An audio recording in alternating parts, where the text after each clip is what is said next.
Hi നമസ്കാരം. നമ്മുടെ sports ചാനലിലേക്ക് ഒരിക്കൽ കൂടി സ്വാഗതം. ഇന്ന് ഡിസംബർ 17, 2024 നമ്മുടെ ക്രിക്കറ്റ് അപ്ഡേറ്റാണ്. നമുക്കറിയാം, ഇന്ത്യയും ഓസ്ട്രേലിയയും തമ്മിലുള്ള മൂന്നാം ക്രിക്കറ്റ് ടെസ്റ്റ് ഓസ്ട്രേലിയയിലെ ബ്രിസ്ബെയിനിലെ ഗാബ സ്റ്റേഡിയത്തിൽ വെച്ച് നടന്നുകൊണ്ടിരിക്കുകയാണ്. ഒന്നാം ഇന്നിങ്സിൽ ഓസ്ട്രേലിയ 445 റൺസിന് പുറത്തായിട്ടുണ്ടായിരുന്നു. അതേസമയം മൂന്നാം ദിവസമായി ഇന്നലെ കളി നിർത്തുമ്പോൾ ഇന്ത്യ 4 വിക്കറ്റിന് 51 റൺസ് എന്ന നിലയിലായിരുന്നു.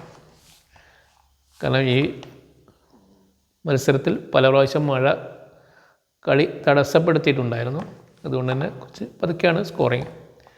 ഇന്ന് കളി തുടങ്ങുമ്പോൾ നമുക്കറിയാം, രോഹിത് ശർമ്മ റണ്ണൊന്നും എടുക്കാതെയും KL രാഹുൽ 33 റൺസോടെയും ബാറ്റിംഗ് ആരംഭിക്കുകയായിരുന്നു. നമുക്കറിയാം, അധികം താമസിയാതെ തന്നെ രോഹിത് ശർമ്മ പുറത്തായി. 10 റൺസ് മാത്രമാണ് അദ്ദേഹം എടുത്തത്. അതിനുശേഷം പിന്നീട് വന്ന രവീന്ദ്ര ജഡേജയും കൂടെ KL രാഹുലും ചേർന്ന് സ്കോർ പതുക്കെ മുന്നോട്ട് നയിച്ചു. പിന്നീട് ആദ്യം പുറത്തായത് KL രാഹുലാണ്. അദ്ദേഹം 84 റൺസാണ് ഇന്ന് എടുത്തത്.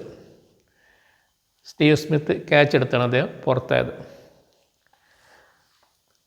അതിനുശേഷം സിറാജ് വന്നതും പോയതും ഒരുമിച്ചായിരുന്നു. അധികം റൺസൊന്നും എടുക്കാൻ പറ്റിയില്ല. പിന്നീട് രവീന്ദ്ര ജഡേജ 77 റൺസ് എടുത്ത് പുറത്തായി. രവീന്ദ്ര ജഡേജ പുറത്താകുമ്പോൾ ഇന്ത്യയുടെ സ്കോർ 9 വിക്കറ്റിന് 213 റൺസായിരുന്നു.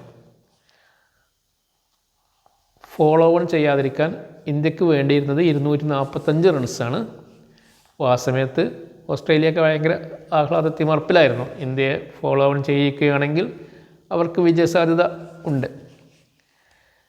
പക്ഷേ 10ാം വിക്കറ്റിൽ ജസ്പ്രീത് ബുംറയും ആകാശ് ദീപും കൂടെ മികച്ച പോരാട്ടം തന്നെ കാഴ്ചവെച്ചു. അങ്ങനെ ഇന്ന് കളി നിർത്തുമ്പോൾ അവർ ഫോളോ ഓൺ ഇന്ത്യയെ രക്ഷപ്പെടുത്തുകയും 9 വിക്കറ്റിന് 252 എന്ന റൺസിലാണ് ഇന്നത്തെ ദിവസം കളി അവസാനിപ്പിച്ചത്. ഇനിയിപ്പോൾ നാളെ ഒരു ദിവസം കൂടി ബാക്കിയുള്ളൂ. നാളെ രാവിലെ കുറച്ച് നേരം കൂടി അവർ പൊരുതുകയാണെങ്കിൽ ഇന്ത്യക്ക് സമനിലയ്ക്ക് വേണ്ടി കളിക്കാവുന്നതാണ്.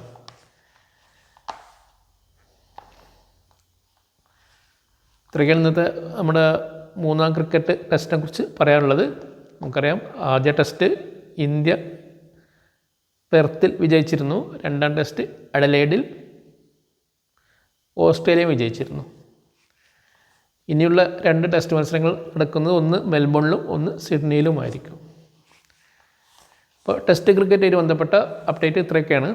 ഇനി പറയാനുള്ളത്, നമുക്കറിയാം, വിജയ് ഹസാരെ ട്രോഫിക്ക് വേണ്ടിയുള്ള ഏകദിന ക്രിക്കറ്റ് മത്സരങ്ങൾ, അതായത് സംസ്ഥാന അസോസിയേഷനുകൾ തമ്മിലുള്ളതാണ്. അത് അടുത്ത ആഴ്ച ആരംഭിക്കും. അടുത്ത ഞായറാഴ്ചയൊക്കെ ആരംഭിക്കുന്നുണ്ട്. കേരളം ഇപ്രാവശ്യം ശക്തമായ ഗ്രൂപ്പിലാണ്. കേരളത്തിൻ്റെ ഗ്രൂപ്പിലാണ് ഹർദിക് പാണ്ഡ്യയുടെ ബറോഡ, മുഹമ്മദ് ഷാമിയുടെ ബംഗാൾ, വെങ്കടേഷ് അയ്യരുടെ മധ്യപ്രദേശ് തുടങ്ങിയവരൊക്കെ ഉള്ളത്. അടുത്ത ആഴ്ച കേരളത്തിനും കളിയുണ്ട്.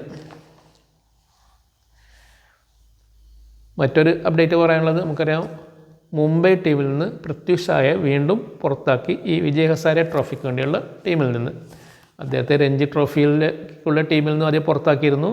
പക്ഷേ പിന്നീട് T20 ടീമിലുള്ള മുംബൈ ടീമിലേക്ക് അദ്ദേഹത്തെ ഉൾപ്പെടുത്തിയിരുന്നു. അദ്ദേഹം ചില മത്സരങ്ങൾക്ക് മോശം അല്ലാത്ത പ്രകടനമൊക്കെ നടത്തിയിട്ടുണ്ടായിരുന്നു. എന്നാൽ ഏകദിന ക്രിക്കറ്റ് ടീമിൽ അദ്ദേഹത്തെ വീണ്ടും ഉൾപ്പെടുത്തിയിട്ടില്ല. നമുക്ക് അദ്ദേഹത്തിൻ്റെ ചില ഫിറ്റ്നസ് പ്രോബ്ലമാണ് പലരും ചൂണ്ടിക്കാണിക്കുന്നത്. പിന്നെ മറ്റൊന്ന് പറയാനുള്ളത്, നമുക്കറിയാം, ഇന്ന് ഇന്ത്യ ഓസ്ട്രേലിയ ക്രിക്കറ്റ് ടെസ്റ്റിൻ്റെ 4ാം ദിവസം രവീന്ദ്ര ജഡേജയും ആകാശ് ദീപും ഒക്കെ തിളങ്ങി എന്ന കാര്യം, ബാറ്റിങ്ങിൽ തിളങ്ങി എന്ന കാര്യം അറിയാം. ഈ അവരെ ഉൾപ്പെടുത്തിയതിൻ്റെ പേരിൽ നമുക്കറിയാം, ക്രിക്കറ്റ് ടീം മാനേജ്മെൻറ്റിനെയും രോഹിത് ശർമ്മയൊക്കെ പലരും വിമർശിച്ചിരുന്നു, ഹർഭജൻ സിംഗിനെ പോലുള്ളവരൊക്കെ. പക്ഷെ ബാറ്റിങ്ങിൽ തിളങ്ങിയതുകൊണ്ട് തൽക്കാലം രോഹിത് ശർമ്മയ്ക്കൊക്കെ ആശ്വസിക്കാം എന്നാണ് തോന്നുന്നത്. പക്ഷേ അവരെ ഉൾപ്പെടുത്തിയത് ബൗളർമാർ എന്ന നിലയിലാണ്.